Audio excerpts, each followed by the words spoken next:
તાલુકામાં પેટ્રોલ ડીઝલને લઈને પાર્ટી સેવા સહકારી મંડળીના ચેરમેન દ્વારા પ્રતિક્રિયા આપવામાં આવી.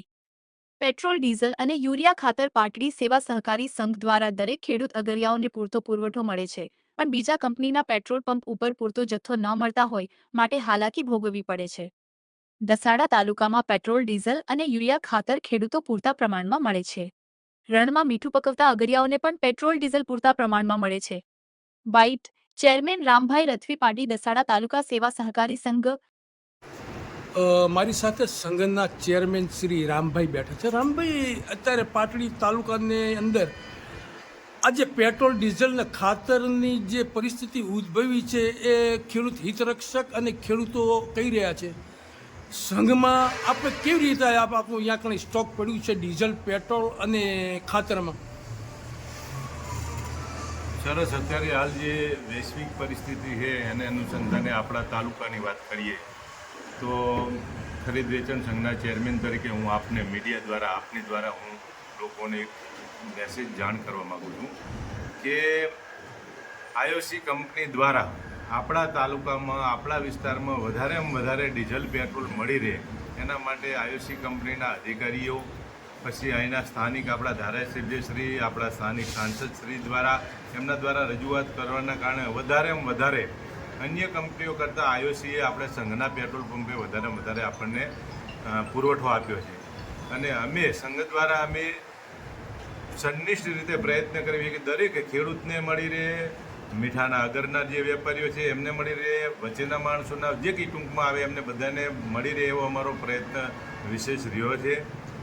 બીજું, ખેડૂતો ઘણીવાર એવું બને છે કે જે 5 બેરલ લાવે, 10 બેરલ લાવે, તો પહેલાં શરૂઆતમાં એવી પદ્ધતિ હતી કે જે આવે એમને બધું આપી દેવું, પણ અત્યારે જ્યારે શોર્ટેજ ઊભી થઈ અને ખેડૂતોને બહુ જ લાઇનમાં ઊભું રહેવું પડે ત્યારે અમે વ્યવસ્થાના ભાગરૂપે અમે એવું નક્કી કર્યું છે અત્યારે કે ભાઈ તમે ખેડૂત તરીકે 1 બેરલ લઈને આવો, 1 બેરલમાં અમે તમને આપશું. 5 બેરલ લઈને આવશો તો 5 બેરલ અમે આપશું નહીં. એટલા માટે દરેક માણસને મળી રહે, ખેડૂતને મળી રહે, જે પણ જરૂરિયાતવાળાને બધાને મળી રહે એવો અમારો વિશેષ પ્રયત્ન છે. હવે સ્થિતિ એવી થાય છે કે અન્ય કંપનીઓ છે, આઈઓસી કંપની સિવાયની બીજી કંપનીઓ જે આપણા તાલુકામાં જે પેટ્રોલ પંપ ધારકો છે એ અન્ય કંપનીઓ એમને એ પંપ ઉપર ડીઝલ પેટ્રોલ કે મતલબ પુરવઠો આપતા નથી. એના કારણે ટોટલી લોડ છે એ સંઘના આપણા જે આઈઓસી કંપની ઉપર જ પડે છે.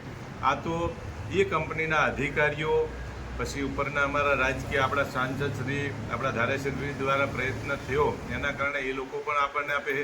આ તકે હું સંસ્થાના વડા તરીકે આ કંપનીનો, આઈઓસી કંપનીનો જેટલો પણ આપણે આભાર માનીએ એટલો ઓછો. અને સાથે સાથે આપના દ્વારા હું એક બીજી પણ તમને જાણ કરું કે અન્ય જે પંપો છે આપણા એ પણ આપ જોઈ શકશો કે જે પુરવઠો સંઘને મળે છે અથવા તો સંઘ દ્વારા જે લાવીએ છીએ એવો અન્ય કંપનીઓમાં આવતો નથી.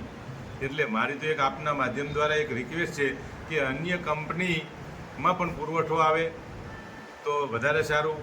તંત્ર અને ઉપર લેવલે બધા લોકો પ્રયત્ન કરે છે, પણ વધારે બીજી કંપનીઓને આવી જાય તો ખેડૂતોને જે અત્યારે જરૂરિયાત છે, ખેડૂતોને અન્ય લોકોને, તો એ બધાની જરૂરિયાત સંતોષાય. વિષય આ રહ્યો આપણો પેટ્રોલ પંપનો પુરવઠાવાળો. બીજો આપનો પ્રશ્ન હતો કે ખાતરવાળો. તો ખાતરમાં અમે અહીં કણે જે પણ ખેડૂત આવે અમારી જોડે ખાતર હોય ત્યારે એમને આપીએ જ છીએ.